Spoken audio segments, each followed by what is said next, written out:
So whenever I share feedback with my team, I tell them, this is objective feedback. Like here, we're making a typo. We need to fix it. But some other times, I might have an opinion and I'm going to say, this is subjective feedback. It's just one perspective. Let's make sure we discuss it as a group because there might be other perspectives in here and we need to make a collective decision that actually is true to our brand and also to what our customers want to hear. This is really, really important advice, and splitting it in two can really help you define what it is you're saying about that piece of content.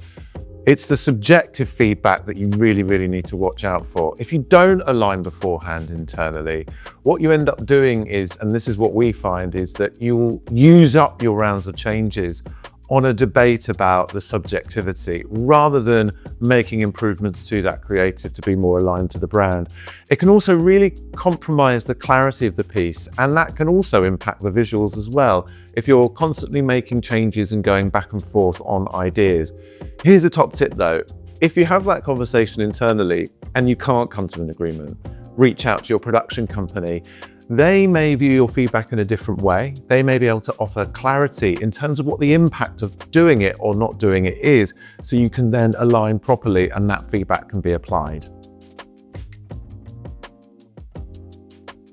So the more you kind of sweat your video content, the more you can get for it. So I think when you look at return on investment, you start to see a broader picture of it's giving you a lot of earned value as well as revenue value as well. Look, who doesn't want more for their money? I think the thing here to watch out for is if you're commissioning, say, a single film or a small group of films, here often the focus falls on that singular piece of content and actually not on how many assets you can get out of it.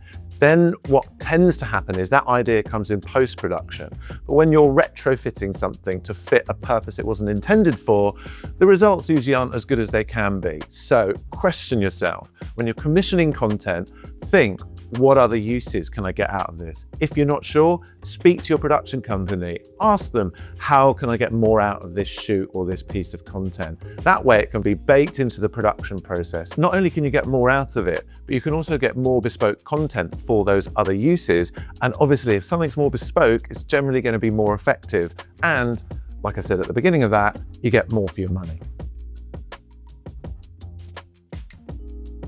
I think when it comes to production quality, it's really important that we clarify what we mean by quality. Because quality doesn't necessarily mean a better camera or better actors, or I think what it means is a better story. I think what he's saying here, and I do agree, is that if you're putting quality, visuals and everything like that right at the top of your list, it kind of means you're putting story second. And if you're putting story second, then you're putting what you want to communicate and how you want people to react to that piece of content second too.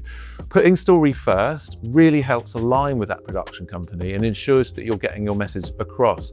Requesting then the level of production quality you want from that, you know, that's an add-on. That's something they can do. Story first, the rest can follow. Basically make something that is common slightly weird and strange. They defy your expectations. But as marketeers, we always go for what is predictable. And predictable is boring. It's not going to grab anyone's attention. Harsh, but there is truth in what he's saying there.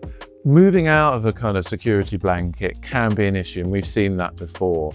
And this is really the time to lean on your production company, get their advice. Sometimes there's a bit of a misconception in that if a production company is suggesting something really creative, it's because they want to have fun with making it.